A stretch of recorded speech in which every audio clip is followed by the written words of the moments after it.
4 classes with 20 kids each. We are 9 months a year. Before the cuts, we were a full year. We had 12 months a year and 5 days a week, and now we're down to 4 days a week. Well, thank you guys for what you're doing.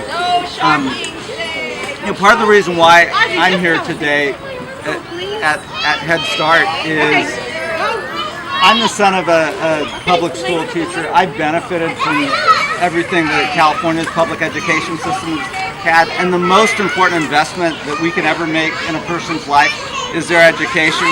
And the earlier we make that investment, the better off someone is going to be. That's why Head Start is such a critical program in this country, and why funding for Head Start is so critical.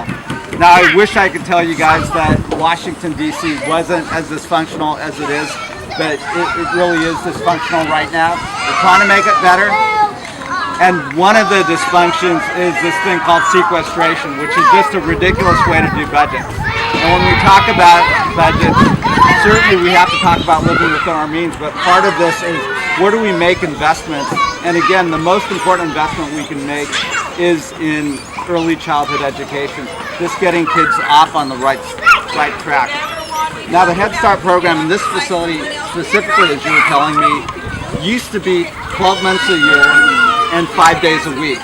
But because of the sequestration cuts, you now have to operate only 9 months out of the year and only 4 days a week. Yes, and our days are shorter. So that is going to impact the kids the rest of their lives. The days are shorter, you're not able to teach them as much as you could, and now there's that big 3-month lag where they're not getting that education either. So all of those things are going to have a lifelong lasting effect. We have to get sequestration taken care of. But in the interim, one thing that I've decided to do is on a monthly basis, I'm giving back a portion of my paycheck, because I think leadership is all about leading by example.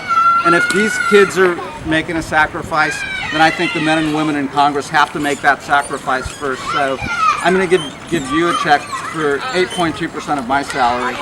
And it really, actually, I'm really giving it to these kids. Thank you.